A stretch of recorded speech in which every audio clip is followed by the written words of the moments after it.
नमस्कार साथियों, मंजिल की मुस्कुराहट चैनल में आप सभी का स्वागत है। हमारी आज की कहानी का नाम है नियति का खेल। बड़ी डरी सहमी सी वो दो बूढ़ी आंखें यहाँ वहाँ देखती जा रही थी। आशा भरी नज़र से हर एक चेहरे को देखती, मानो हर चेहरे में वह किसी को ढूंढ रही हो।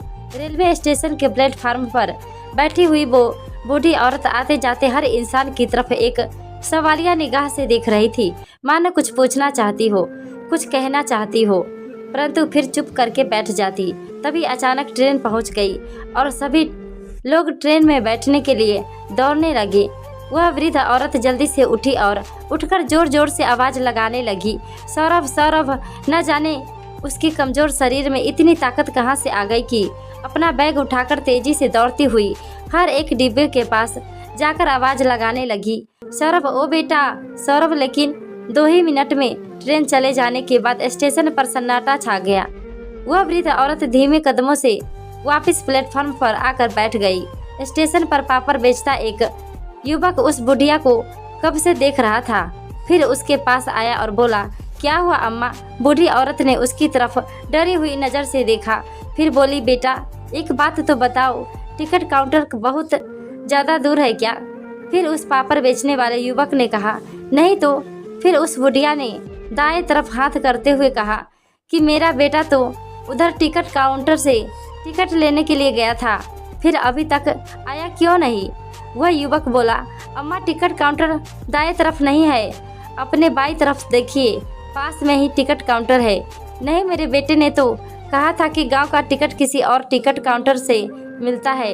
यह कहकर वह मुझे यह बिठा कर गया था। अब उस युवक के मन में कुछ संदेह हुआ। तभी बुढ़िया बोली, देखो ना बेटा, 3 घंटे हो गए उसे टिकट लेने गए हुए, अब मैं क्या करूं? तभी पापड़ वाले ने कहा, माँ जी आप चिंता मत करो, इतनी देर से बैठी है तो आपको भूख भी लगी होगी, लीजिए माँ जी ये खा लीजिए। पापड़ वाले ने अपना खाना उनके हाथ में थमा दिया और बोला, अपने लिए खाना लाया था, खाने के लिए समय ही नहीं मिला, यह आप खा लीजिए। बुढ़िया ने कांपते हाथों से खाना लिया और उसे ढेरों आशीर्वाद दिए।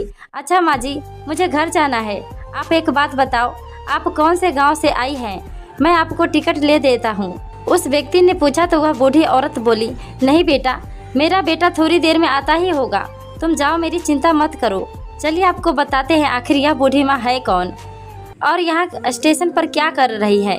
इनका नाम शकुंतला देवी है, जिनके 2 बेटे मोहित और सौरभ है। शकुंतला जी और उनके पति ने बड़ी ही गरीबी में अपना समय गुजारा था, लेकिन अपने बेटों की परवरिश में कभी कोई कमी नहीं रखी। उन्होंने अपने दोनों बेटों को पढ़ा लिखा कर लायक बनाया।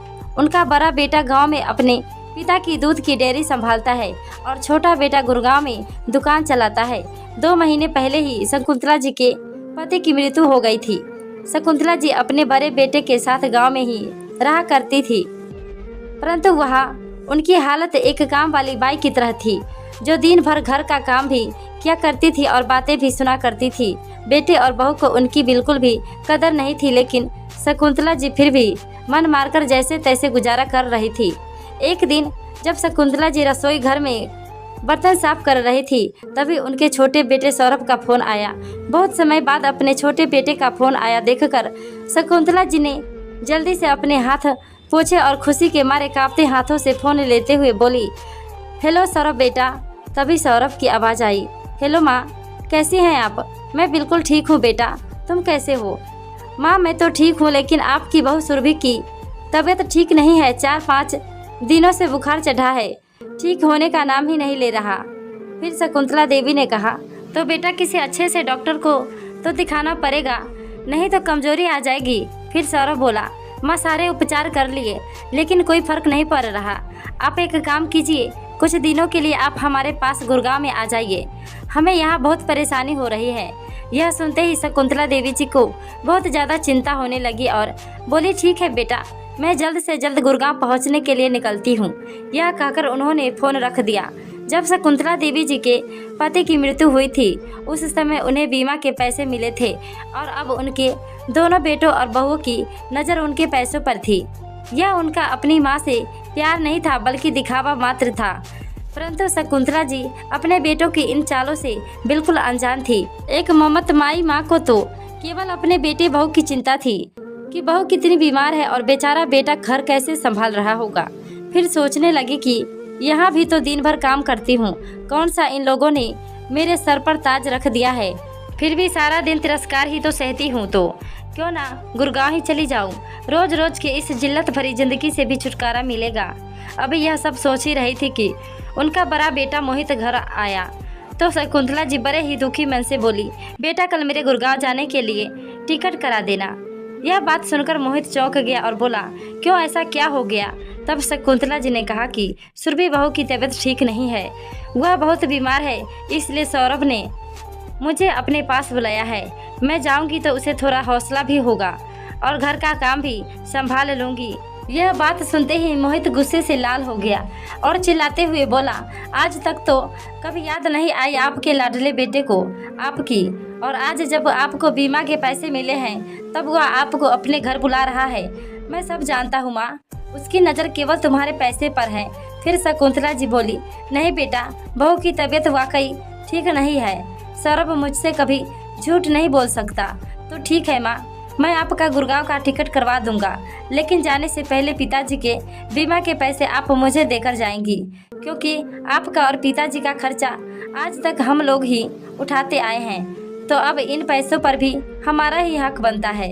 यदि आप पैसे लेकर वहाँ गए तो मुझे पूरा यकीन है कि वह आपसे पैसे ले लेगा। तब शकुंतला जी बोली, इस समय में भी तुझे ऐसी बातें सूझ रही है। वहाँ बहू की तबीयत खराब है और तुझे पैसों की पड़ी है।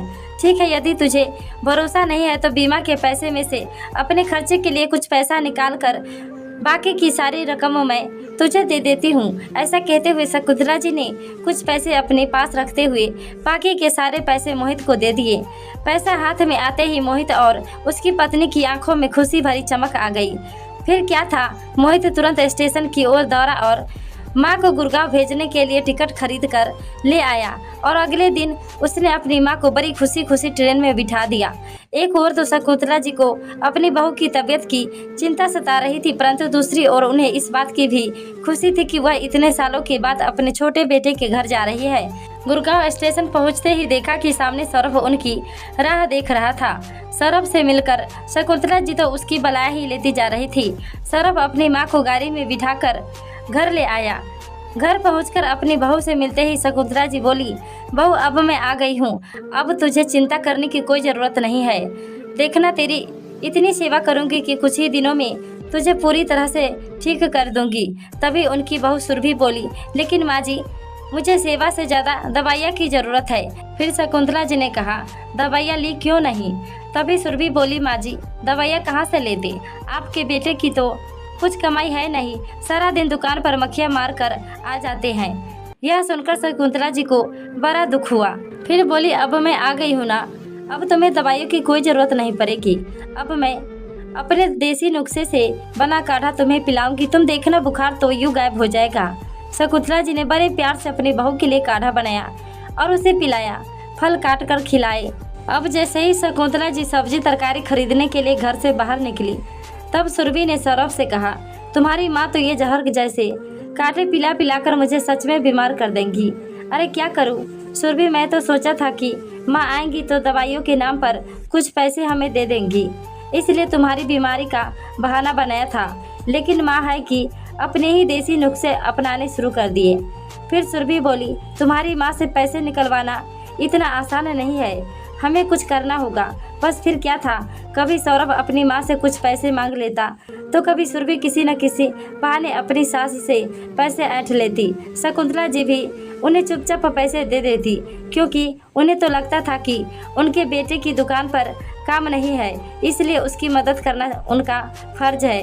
अब इस तरह करते करते किसी न किसी बहाने से वे दोनों अपनी माँ से पैसे निकलवा लेते और बहू पर काम का ज़्यादा भार न पड़े। इसलिए इस उम्र में भी शकुंतला जी जैसे तैसे रसोई घर का सारा काम भी कर दिया करती और पूरे घर की सफाई, बर्तन धोने जैसे काम भी करवा देती थी, जैसे कि उनकी शुरू से आदत थी। इस सबसे सुरभि तो बहुत खुश थी कि चलो बैठे बिठाए मुफ्त की नौकरानी भी मिल गई और पैसे भी आ रहे हैं।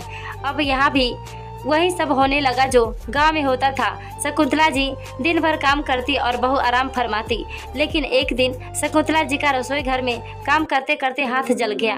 उनके हाथ में बुरी तरह से छाले पड़ गए, जिस कारण अब वह काम नहीं कर पाती थी। सारा काम वापिस सुरभि पर आ गया। ऊपर से जब सौरभ ने उनसे कहा कि माँ इस महीने खर्च ज़्यादा हो गया है, मुझे पिताजी के बीमे के पैसे में से कुछ पैसे चाहिए, तो शकुंतला जी बोली, बेटा मेरे पास कहाँ है पैसे, तेरे पिताजी के बीमा के जो पैसे मिले थे उसमें से तो काफ़ी पैसा तेरे बड़े भाई मोहित ने ले लिया, और उसमें से कुछ पैसा जो मैं यहाँ लेकर आई थी वो तुमने ले लिया। मेरे पास तो गांव जाने के लिए टिकट का पैसा तक नहीं है। मैंने सारे पैसे तो तुझे दे दिए, मेरे पास अब एक भी पैसा नहीं है। अपनी माँ की बात सुनकर सौरभ एकाएक गुस्से में आ गया। माँ तुमने सारा पैसा मोहित भैया को दे दिया और हमारे लिए कुछ भी नहीं छोड़ा। यहाँ पर आकर तुमने खर्चा ही कितना किया है और कहती हो कि सारा पैसा खत्म हो गया है। क्या आपको दिखाई नहीं दिया कि आपके बेटे का काम धंधा अच्छा नहीं चल रहा? अब जब सारा पैसा अपने बड़े बेटे को ही देकर आई हो तो उसी के साथ रहो। तब शकुंतला जी बोली, तुम्हारा काम धंधा नहीं है तो इतना खर्च क्यों करते हो? अगर पहले ही भविष्य का सोचकर कुछ बचा लिया होता तो आज यह नौबत नहीं आती तुम पर। यह बात सुनकर सुरभि बदतमीजी से बोली, ज़्यादा भाषण देने की कोई ज़रूरत नहीं है। यहाँ हमारा खर्चा भी बड़ी मुश्किल से होता है, अब हम आपका बोझ कैसे उठाएंगे? फिर सौरभ ने कहा, माँ आप एक काम क्यों नहीं करती, भैया के पास गाँव वापस चली जाओ। अपने बहू बेटे के मुंह से ये बात सुनकर शकुंतला जी की आंखों में फिर से आंसू आ गए और वो कहने लगी, बेटा मैं तो तुम्हारे बुलाने पर ही यहाँ आई थी, लेकिन अब मेरे पास पैसे खत्म हो गए तो मेरी 2 वक्त की रोटी भी तुम्हें भारी लग रही है। क्या केवल पैसों के लिए तुमने मुझे अपने पास बुलाया था? वह तो तुम ऐसे ही मांग लेते तो मैं तुझे दे देती। यह कहकर शकुंतला जी रोने लगी। माँ जी यह फालतू के नाटक बंद कीजिए, हमसे अपना खर्चा नहीं उठाया जाता, आपको कहाँ से बिठाकर खिलाएंगे? सुरभि ने कहा तो सौरभ ने भी उसकी हाँ में हाँ मिलाते हुए कहा, आप अपना सारा सामान पैक कीजिए, मैं कल आपको स्टेशन छोड़कर आता हूँ।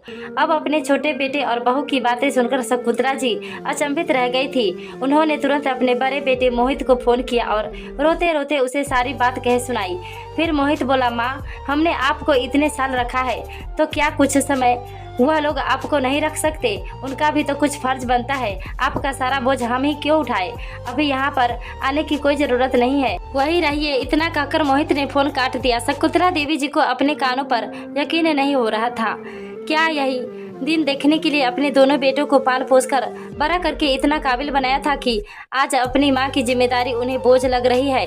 आखिर ये दोनों किस जन्म का बदला ले रहे हैं मुझसे? शकुंतला जी अपने भाग्य को कोसने लगी कि यह दिन देखने से पहले भगवान ने उन्हें अपने पास क्यों नहीं बुला लिया। जिस बेटे के मुँह में वह गांव छोड़कर गुड़गांव आई थी, उन्हें नहीं पता था कि वह बेटा उनके साथ ऐसा बर्ताव करेगा। अगले दिन जब शकुंतला जी सुबह नींद से जागी तो उन्होंने देखा कि उनके बेटा बहू उनका सारा सामान पैक कर रहे थे। शकुंतला जी के जागते ही सौरभ बोला, चलिए माँ जल्दी से तैयार हो जाइए, मैं आपको स्टेशन छोड़ आता हूँ। नहीं बेटा मैं कहीं नहीं जाऊँगी। तभी सुरभि बोली, जब हमने आपको जाने को कहा है तो जाती क्यों नहीं है? क्यों यहाँ रहकर हमारा खर्चा बढ़ा रही है? फिर शकुंतला जी ने कहा, लेकिन बेटा मैं कहाँ जाऊँगी? मोहित ने तो मुझे गांव आने से साफ मना कर दिया है। ऐसा कैसे मना कर सकते हैं भैया?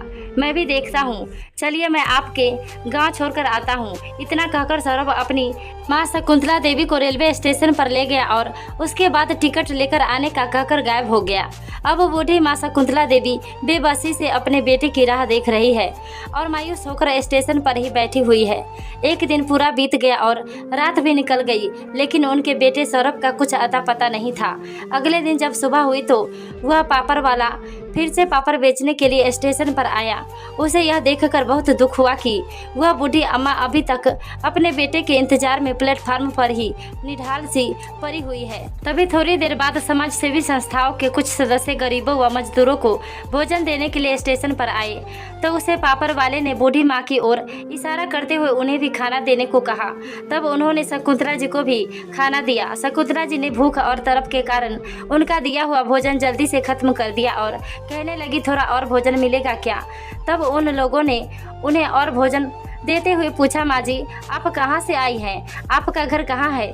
एक समाज सेवक के इतना पूछने पर शकुंतला जी ने अपना सारा हाल कह सुनाया और कहते हुए रोने लगी, बेटा मुझे बिल्कुल उम्मीद नहीं थी कि मेरे बेटे मेरा यह हाल करेंगे, लेकिन अब मैं किसी बेटे के साथ नहीं रहना चाहती। सारी बात सुनने के बाद एनजीओ के उस सदस्य की आंखों में आंसू आ जाते हैं। तब वे लोग उन्हें एक वृद्ध आश्रम में ले गए और कहने लगे, माँ जी जब तक आपके परिवार वालों को सज़ा नहीं मिलती तब तक आप यहाँ आराम से रह सकती हैं। तो शकुंतला जी कहने लगी, मुझे किसी को सज़ा नहीं दिलवानी है, लेकिन मैं उस नर्क में अब वापस नहीं जाना चाहती। मैं यहीं रहकर अपने जीवन की बाकी के दिन काट लूँगी। एनजीओ के सदस्यों ने उनकी वीडियो भी बनाई, न्यूज़ कवर करके सोशल मीडिया पर पोस्ट किया कि कहते हैं कि बच्चों के लिए माँ बाप ही उनकी पूरी दुनिया होती है। शायद इसलिए ही माँ बाप को भगवान का दर्जा दिया जाता है। मगर बड़े होने पर कई बच्चों को माँ बाप बोझ क्यों लगने लगते हैं। वहीं इसके कारण कुछ बच्चे को उन्हें वृद्ध आश्रम छोड़ आते हैं तो कई उनके बारे में बिना सोचे समझे घर से ही निकाल देते हैं। आज भी ऐसे ही एक घटना घटी 68 वर्ष की शकुंतला देवी के साथ, जिनके पति की मृत्यु होने के बाद उनके बेटों ने भी उन्हें दर दर की ठोकरी खाने पर मजबूर कर दिया। आखिर ऐसा कब तक चलता रहेगा। न्यूज कवर करके और शकुंतला जी को सांत्वना देकर एनजीओ के सदस्य चले गए।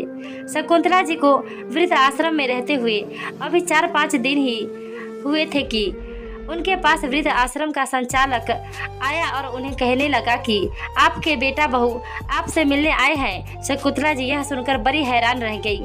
साथ ही उनके चेहरे पर खुशी के भाव आ गए कि आखिरकार उनके बच्चों के मन में उनके प्रति प्यार उमड़ आया। परंतु जैसे ही वह बाहर आई, उन्होंने देखा कि 25 साल का एक युवक अपनी पत्नी के साथ उनका इंतजार कर रहा था। उसे देखकर शकुंतला जी निराश होकर वापस जाने लगी, क्योंकि वो उस लड़के को जानती नहीं थी। परंतु उसी समय उन्हें पीछे से आवाज आई, शकुंतला काकी। पहचाना नहीं अपने बेटे को। यह आवाज सुनकर उनकी हैरानी का ठिकाना न रहा, क्योंकि इस नाम से तो उन्हें केवल राजू पुकारा करता था। शकुंतला देवी ने पीछे की ओर देखा और विस्मय भरी नजर से उस लड़के की ओर देखने लगी और थोड़ी देर देखते रही। हाँ, यह तो राजू ही था। उसे देखते ही शकुंतला जी की आंखों में एक अजीब सी चमक आ गई। कितना बड़ा हो गया रे तू। 14-15 साल का था जब तुझे आखिरी बार देखा था। दरअसल राजू एक अनाथ लड़का था जिसके आगे पीछे कोई नहीं था। उसकी हालत पर तरस खाकर शकुंतला जी और उनके पति ने उसे अपने दूध की डेयरी में काम दे दिया था। तनख्वाह के साथ साथ उसकी पढ़ाई लिखाई और पालन पोषण का खर्च भी उठाते थे। लेकिन जब शकुंतला जी के बेटे मोहित ने डेयरी का कार्यभार संभाला तो राजू पर चोरी का इल्जाम लगाकर वहां से निकाल दिया। शकुंतला जी रोते रह गई कि मेरा राजू ऐसा कभी नहीं कर सकता, लेकिन किसी ने उनकी एक न सुनी। आज राजू को इतने सालों बाद अपने सामने देखकर शकुंतला जी की खुशी का ठिकाना न रहा। तभी राजू बोला, अरे काकी, अपने राजू को नहीं पहचाना। इतना कहते ही राजू ने आगे बढ़कर उनके पैर छुए तो तभी शकुंतला जी ने उसे अपने गले से लगा लिया और बड़े प्यार से उसका माथा चुमा। उनकी आंखों से तो जैसे गंगा जमुना ही बह निकली। तभी राजू की पत्नी भी शकुंतला जी के पैर छूने लगी। यह आपकी बहू है काकी, राजू ने कहा तो शकुंतला जी ने उन दोनों को ढेर सारे आशीर्वाद दिए। तभी राजू बोला, काकी, मैंने कल आपकी खबर मोबाइल में देखी तो मैं खुद को रोक न पाया। नियति भी कितना अजीब खेल खेलती है। जिन लोगों की माँ होती है उन लोगों को माँ की कदर नहीं होती, और यहाँ मैं अनाथ माँ के प्यार को आज तक तरस रहा हूँ। काकी, मैं और आपकी बहू आपको लेने आए हैं। अब आप हमारे साथ हमारे घर पर रहेंगी। नहीं बेटा, मैं तुम्हारे साथ कैसे जा सकती हूँ। मैं यहीं पर बहुत अच्छी हूँ, किसी पर बोझ नहीं बनना चाहती। जिंदगी के जितने दिन बचे हैं यहीं रहकर जैसे तैसे गुजार लूंगी। काकी, बचपन में आपने जो प्यार और सहारा आपने मुझे दिया, उस प्यार को कैसे भुला सकता हूँ मैं। यह आपका एहसान ही थे मुझ पर कि मैं आज एक बड़े मल्टीनेशनल कंपनी में मैनेजर के पद पर कार्यरत हूँ, और आज मैं आपकी एक भी नहीं सुनने वाला। आपको हमारे साथ चलना ही होगा। ऐसा कहते हुए राजू शकुंतला जी का हाथ पकड़कर अपनी ओर खींचने लगा, लेकिन शकुंतला जी आंखों में आंसू लिए जस की की तस खड़ी रही। तभी उसकी पत्नी ने कहा, अगर आप हमारे साथ चलेंगी तो हमें माँ का प्यार मिल जाएगा और हमारे बच्चे को दादी की छाया। फिर राजू आंखों में आंसू लिए शकुंतला जी के पैरों में गिर गया और बोला, काकी इतने एहसान किए हैं आपने मुझ पर, बस ये एक एहसान और कर दो, हमारे साथ चलने के लिए मना मत करो। राजू और उसकी पत्नी को इस तरह अनुनय करते देख शकुंतला जी की आंखों से प्यार भरे आंसुओं का झरना फूट पड़ा। उन दोनों को गले से लगाकर वो खूब रोई और उनके साथ चलने को तैयार हो गई। आज राजू को अपनी माँ मिल गई और शकुंतला जी को परिवार का साथ। यह रिश्ता अनोखा जरूर था परंतु बहुत अनमोल था। माता पिता के भाग्य की ये कैसी विडंबना है, जिन बच्चों के लिए वे पूरा जीवन खपा देते हैं, उम्र के आखिरी पड़ाव पर वह बच्चे उनकी परवरिश से हाथ खींच लेते हैं। बेटे आलीशान मकान में रहते हैं लेकिन बूढ़े माँ बाप के लिए उस मकान में जगह नहीं है। जीवन के अंतिम मुकाम पर पहुंचकर माँ बाप खुद को ठगा सा महसूस कर रहे हैं, क्योंकि जिन माता पिता ने अपने बच्चे को बड़ा करके काबिल बनाया, वे बच्चे ही आज के दौर में बूढ़े माँ बाप को बोझ समझने लगे हैं। दोस्तों, लोग कहते हैं कि किसी एक के चले जाने से ज़िंदगी नहीं रुकती, लेकिन ये कोई नहीं जानता कि लाखों मिल जाने से भी उस माँ की कमी कभी पूरी नहीं हो सकती। दोस्तों, ये कहानी कैसी लगी कमेंट में अपना राय ज़रूर बताएं। साथ ही चैनल पर नए हैं तो लाइक और सब्सक्राइब करना ना भूलें। बहुत बहुत धन्यवाद।